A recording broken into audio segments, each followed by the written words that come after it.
Zoti Roj, si e keni lexuar vizitën e kryeministrit Edi Rama në Greqi, i cili në një farë mënyrë theu edhe protokollin duke shkuar i veshur sportiv në takimin me kryeministrin grek Mitsotakis?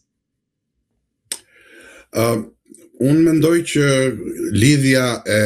ngushtë midis rrjeteve që qeverisin Shqipërinë dhe Parisit Tiranës dhe Greqisë si njëri nga padronët e Parisit Tiranës nuk është e risht, është e vjetër, ka funksionuar prej shumë kohësh që nga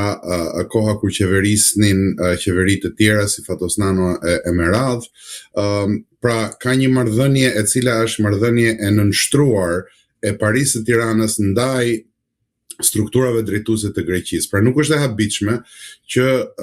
edhe kryeministri aktual sillet në të njëjtën mënyrë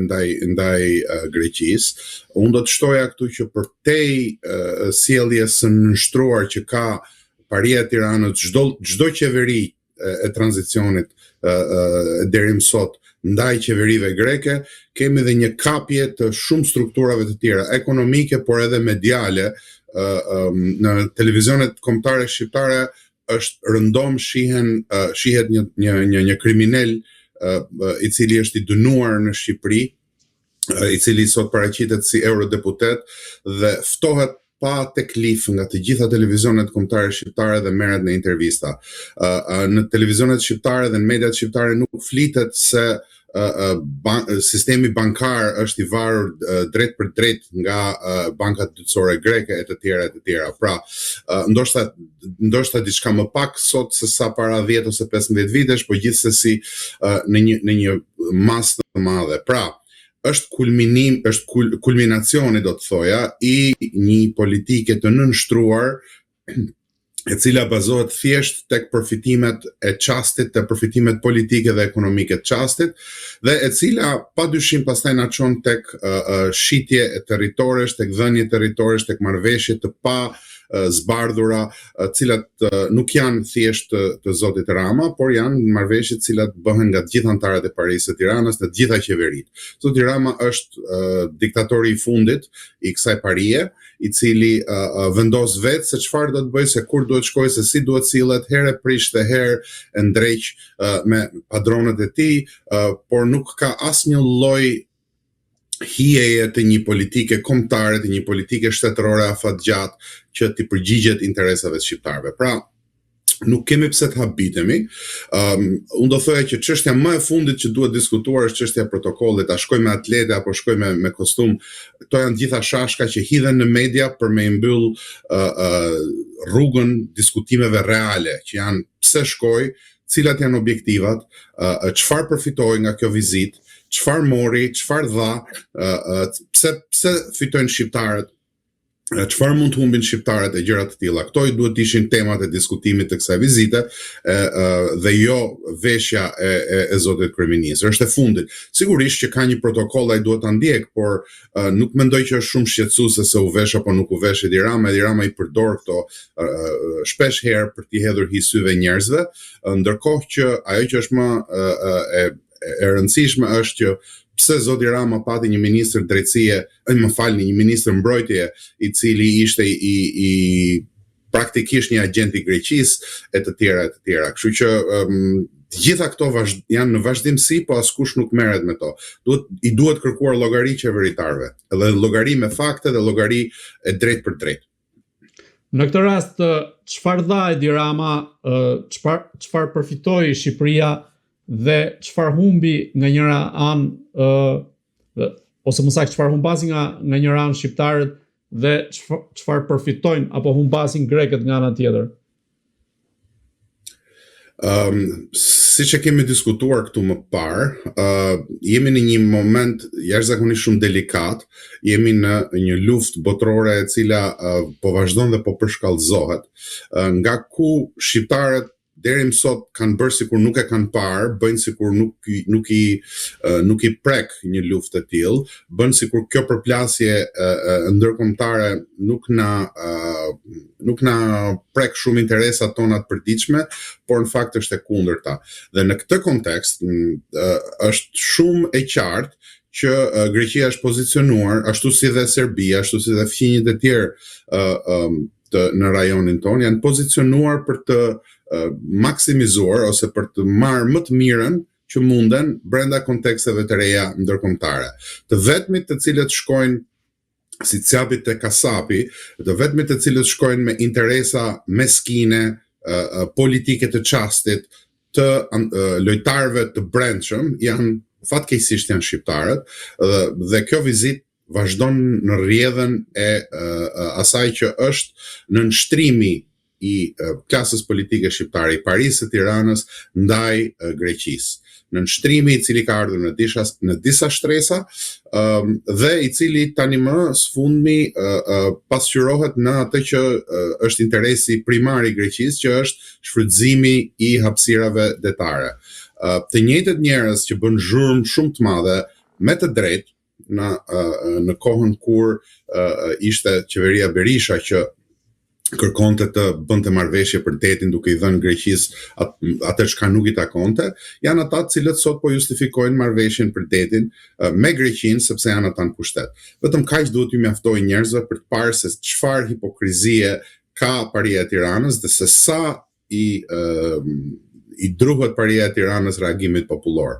Paria e Tiranës i druhet reagimit popullor sot për sot zero, sepse e di që populli është në gjumë, sepse e di që kemi një situatë të tillë ku askush nuk flet për problemet reale. Ndaj dhe Greqia është duke u përpjekur që të marrë çfarë të mundet në këtë periudhë amullie, ndërkohë që vetë është armatosur, ndërkohë që vetë harxhon miliarda dollar, është një nga vendet europiane që harxhon më shumë për mbrojtjen, e di që shqiptarët kanë shkatëruar çdo lloj kapaciteti ushtarak për t'u kundërpërgjigjur një rivaliteti të mundshëm dhe përpiqet që me anë të politikës të marrë atë që nuk e merr dot me anë të armëve, sepse nuk e lën të tjerë, nuk e lën të tretë.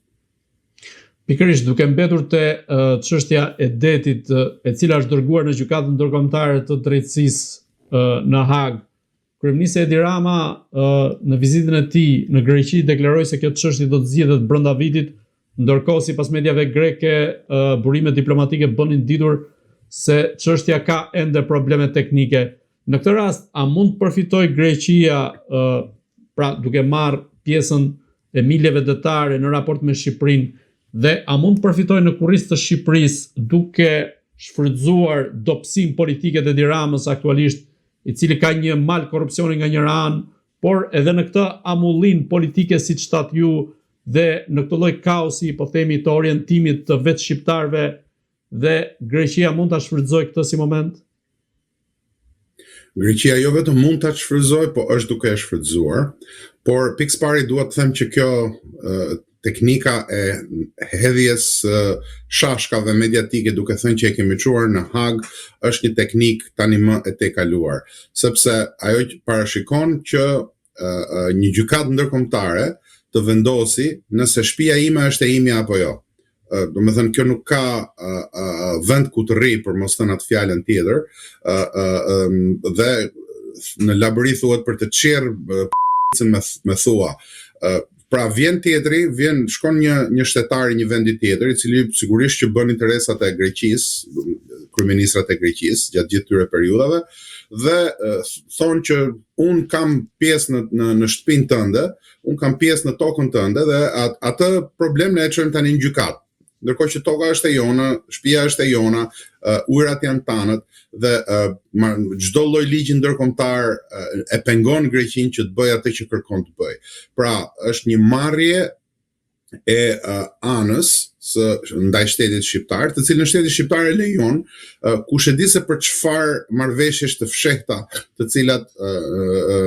kryeministri jon do të ketë bërë në Athinë, sepse ai kurrë nuk shkon nëpër këto kryeqytetet ku e di që është i komprometuar pa pasur dorën, pa lypur me dorë me të dyja duart, në fakt. Ai ka shkuar për të lypur diçka. Mos harrojmë që situata ndërkombëtare, pavarësisht se në Shqipëri nuk diskutohet shumë, ka potencial për të pasur pasoja të jashtëzakonshme në Shqipëri, sepse nuk rrezikohet vetëm ana ushtarake në gjirin persik, po rrezikohen siguria ushqimore, rrezikohen materialet plastike, përveç çmimit të naftës, i cili ndikon në ekonomi, pra kemi një seri pasojash të cilat të paktën dhe 6 muaj nuk hapet ngushtica e Hormuzit. Edhe sikur të ketë marrëveshje, pa 6 muaj nuk normalizohet dot trafiku në ngushticën e Hormuzit. Le që nuk jemi afër fare një marrëveshje për momentin, kështu që kemi të paktën 6 muaj dhe në këto 6 muaj siguria ushqimore e Shqipërisë është e pagarantuar. Ne i marrim të gjitha artikujt ushqimor, duke filluar nga mielli, nga armiqtë tanë, cilët na japin krunde dhe na i shesin dy fish, por askush nuk shqetësohet për këtë. Nuk e pash që agjenda e zotit kryeministër të kishte këtë theks. Nuk e pash që të kërkonte mënyra alternative për t'i dhënë bukë shqiptarëve. Pse? Sepse nuk jep llogari askujt, ka një opozitë të fjetur, një pseudo opozitë të fjetur, e cila merret me bombat Molotov,